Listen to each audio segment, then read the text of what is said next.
नमस्कार, स्वागत है आपका द फोर्थ स्टेट यूट्यूब मंच पर। मेरा नाम है रविंद्र सिंह शौरान और आप देख पा रहे हैं हम लोग इस वक्त हैं सुप्रीम कोर्ट में। ऐतिहासिक सुप्रीम कोर्ट। आज इसमें एक ऐतिहासिक सुनवाई हुई। सुनवाई आप जानते हैं कि लगातार हम लोग जिसको ट्रैक कर रहे हैं वो है भारत के चुनाव आयोग ने जो SIR करने का आदेश दिया है बिहार में, उस मामले से जुड़ी हुई सुनवाई को हम लोग ट्रैक कर रहे हैं और उसी सिलसिले में आज हम लोग आए सुप्रीम कोर्ट। आज हियरिंग हुई और हियरिंग में सुप्रीम कोर्ट में जो हियरिंग हुई उसमें फिर से चुनाव आयोग को सुप्रीम कोर्ट ने झटका दे दिया।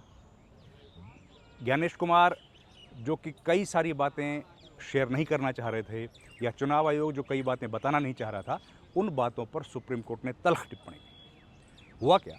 हुआ ये कि जो नए लोगों के वोट जोड़े गए उस पर बात थी कि भैया कितने लोग जो वोट जोड़े गए हैं वो कौन है, कोई तो बताओ वो हैं कौन जो नए लोगों के वोट जोड़े गए। तो सुप्रीम कोर्ट में आज हियरिंग चल रही थी मामले SIR को लेकर।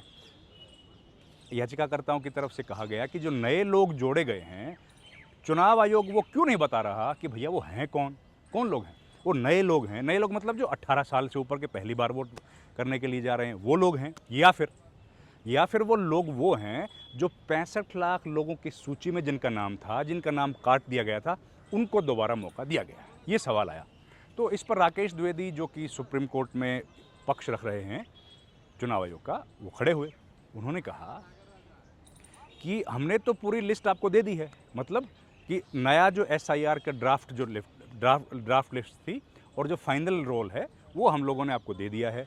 मतलब ये है, राकेश द्विवेदी का कहना था या चुनाव आयोग का कहना था या ज्ञानेश कुमार का कहना था कि भाई हमने तो आपको 2 लिस्ट दे दी, आप अब कंपेयर करो। अब आप बताइए कंपैरिजन कैसे होगा? 7 करोड़ 28 लाख लोग हैं, उनका कंपैरिजन कैसे होगा कि ये लोग नए हैं, ये पुराने हैं, क्यों हैं नए, पुराने क्यों थे।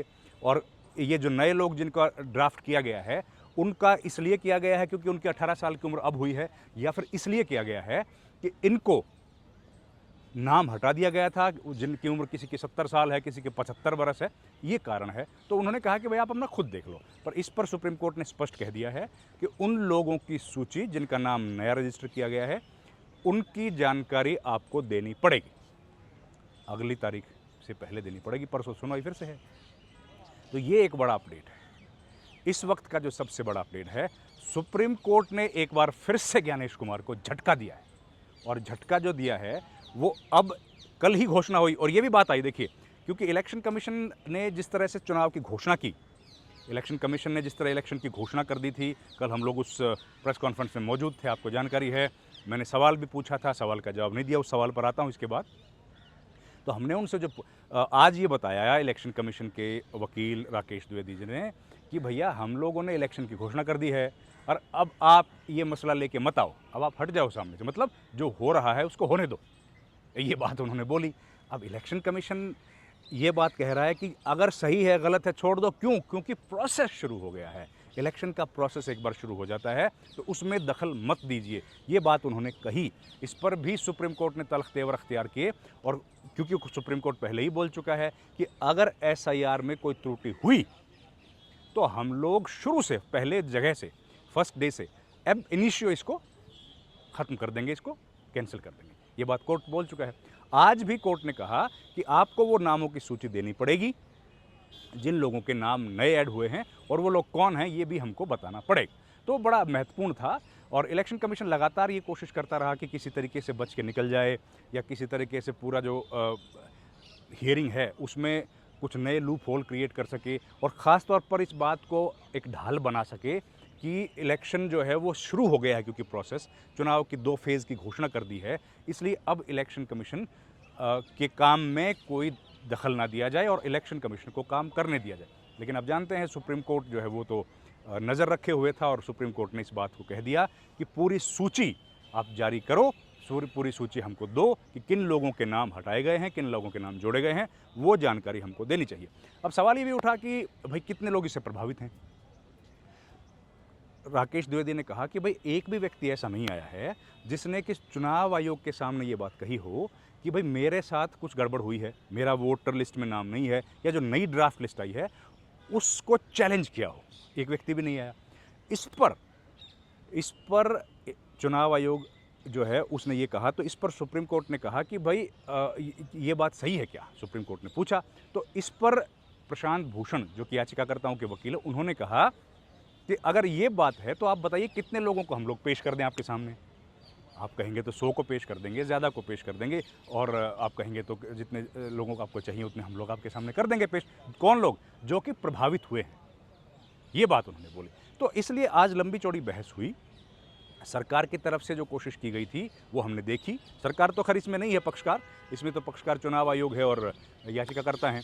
लेकिन ये कुल मिला के बात ये हुई कि जो ड्राफ्ट लिस्ट तैयार की गई है, उस ड्राफ्ट लिस्ट पर जो सवाल खड़े हो रहे हैं और उसके बाद जो फाइनल लिस्ट आई है, उन दोनों में जिस तरीके से आंकड़े दिए गए हैं, वो आंकड़ों की बाजीगरी वो समझ नहीं आ रही थी। और उसी आंकड़ों की बाजीगरी को ध्यान में रखते हुए ये जो पिटीशन थी इसकी सुनवाई हुई, और उसी सुनवाई के दौरान ये तमाम बातें सामने निकल करके आई।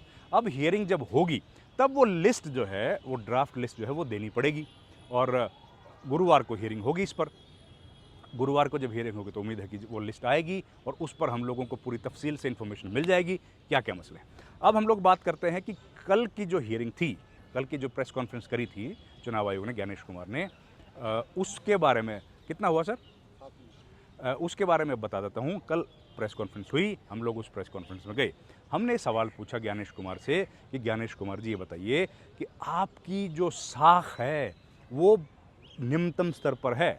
आज चुनाव आयोग की जो रेपुटेशन है, जो प्रेस्टीज है, जो एस्टीम है, वो निचले स्तर पर पहुंच गई है। 75 बरस का समय हो गया इलेक्शन कमीशन का, 1950 से लेकर 1975, आज हम लोग 2025 में बैठे हैं। इसमें इतने ज़्यादा चैलेंजेस इलेक्शन कमीशन को कभी देखने को नहीं मिले जितने आज मिल रहे हैं। दूसरा सवाल हमने पूछा कि भाई जो 10-10 हज़ार रुपया दिया जा रहा है, 10-10 हज़ार रुपये जो खातों में डाल रहे हैं, उस पैसे का क्या उससे चुनाव प्रभावित नहीं होता? क्या इसको राजनीतिक रिश्वत के तौर पर हम नहीं देखते? ये दो हमने सवाल किए।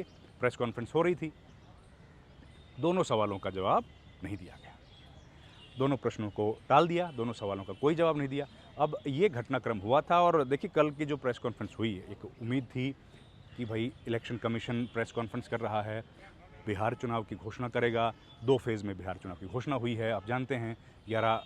14 तारीख को इसकी काउंटिंग होगी, 14 नवंबर को। आज हम लोग अक्टूबर के महीने में खड़े हैं। करीब 1-1.25 महीने के बाद हम लोगों को पता लगेगा कि बिहार में अगली सरकार किसकी बनेगी। उसके पहले लेकिन सबसे बड़ा मसला ये है कि जो लिस्ट है, वोटर लिस्ट जो है, अभी तक ये कंफर्म नहीं हो पाया है कि, और इलेक्शन से पहले ये सुप्रीम कोर्ट का फैसला भी जाएगा, अभी तक ये कंफर्म नहीं हो पाया है कि चुनाव जो है वो कौन सी वोटर लिस्ट पर होगा। कि SIR जो किया गया है उसके बाद जो वोटर लिस्ट फाइनल की गई है उस पर होगा, या फिर जो पहले वोटर लिस्ट आई थी जो 2000 पहले की, जिसमें 2024 का लोकसभा चुनाव हुआ था, उस पर होगा। ये संशय अभी भी बना हुआ। लेकिन देखिए एक सवाल बड़ा महत्वपूर्ण है, घुसपैठियों को लेकर भी सवाल पूछे गए प्रेस कॉन्फ्रेंस में। हमारे कई जो साथी हैं पत्रकार, उन्होंने प्रश्न पूछा, इलेक्शन कमीशन चुप रहा। ज्ञानेश कुमार जी प्रेस कॉन्फ्रेंस करने के लिए आए, लेकिन उन्होंने उन सवालों के जवाब नहीं दिए जिन सवालों के जवाब जनता जानना चाहती थी, जिन सवालों के जवाब आप जानना चाहते थे। एक भी ऐसे सवाल का जवाब नहीं दिया। बस वो सवाल उन्होंने लिए या वो जवाब उन्होंने दिए जो उनको पॉलिटिकली सूट कर रहे थे। पॉलिटिकली शब्द तो ठीक नहीं है, वो तो एक ब्यूरोक्रेट हैं, लेकिन जो उनको सूट कर रहे थे उनको उन्होंने जवाब दिया, बाकी सवालों के जवाब नहीं दिए। हमने जो सवाल पूछा था उसी तरह के सवाल पूछे गए थे कि भैया आप तो कह रहे थे घुसपैठिए हैं, घुसपैठियों पे जवाब नहीं दिया। 65 लाख लोग जो वोट कटे थे उस पर उन्होंने कोई जवाब नहीं दिया। फ्रीबीज पे हमने सवाल पूछा, उस पर जवाब नहीं दिया। तो कुल मिला के ऐसा लग रहा है कि एक अपॉर्चुनिटी लॉस्ट, एक अपॉर्चुनिटी थी, एक मौका था, और वो लॉस्ट कर दिया है उन्होंने। इधर से आइए सर, उन्होंने लॉस्ट कर दिया है उस अपॉर्चुनिटी को कि भाई जनता के सवालों के जवाब देने का एक मौका था, जो प्रश्न उनसे पूछे जा रहे हैं उनका जवाब देने का उनके पास एक मौका था, लेकिन वो मौका कहीं ना कहीं चूक गए ज्ञानेश कुमार। और जितने भी प्रश्न उनके खिलाफ खड़े हो रहे थे, चाहे वो राहुल गांधी ने उनके ऊपर वोट चोरी के एलिगेशन लगाए, उस पर भी वो कुछ नहीं बोले, चाहे राहुल गांधी के अलावा जो दूसरे ओपोजिशन लीडर्स हैं, तेजस्वी यादव हैं, अखिलेश यादव हैं, उन लोगों ने जो सवाल खड़े किए, चाहे स्टालिन ने सवाल खड़े किए, उन पर भी वो कुछ नहीं बोले। और तो और अनुराग ठाकुर, उन्होंने भी सवाल खड़े किए थे, उस पर भी वो खामोश रहे। मतलब ये है कि जितने भी प्रश्न उनके सामने आए, उन्होंने बड़े प्रश्न जो थे, जो जिनका जवाब जनता जानना चाहती थी, उन पर उन्होंने खामोशी अख्तियार की। और जो सवाल वो जवाब देना चाहते थे, वो दे दिए। अब सवाल ये उठता है कि भाई बड़ा आसान था चुनाव आयोग के लिए एक प्रेस रिलीज जारी कर देता और उससे पता लग जाता इलेक्शन का शेड्यूल, ज़रूरत नहीं थी प्रेस कॉन्फ्रेंस करने की। तो जब प्रेस कॉन्फ्रेंस की है, पत्रकारों को बुलाया है, संवाददाता सम्मेलन आप कर रहे हैं, तो सवालों के जवाब तो दीजिए। लेकिन सवालों के जवाब देने से बचते रहे कौन? ज्ञानेश कुमार। आज सुप्रीम कोर्ट में आए, सुप्रीम कोर्ट ने कह दिया भाई अब लिस्ट तो देनी पड़ेगी। तो इलेक्शन कमीशन को झटके पे झटके लग रहे हैं, लेकिन अब अंतिम निर्णय सुप्रीम कोर्ट का जब आएगा तब पता लगेगा असल में हुआ क्या। तो इस वीडियो में इतना ही। आपसे गुजारिश है हमारे चैनल को लाइक, शेयर और सब्सक्राइब जरूर कीजिए। आपका बहुत बहुत धन्यवाद। Thank you very much. आप देखिए सुप्रीम कोर्ट की शानदार बिल्डिंग और हमें दीजिए इजाज़त। आपका बहुत बहुत धन्यवाद। Thank you very much.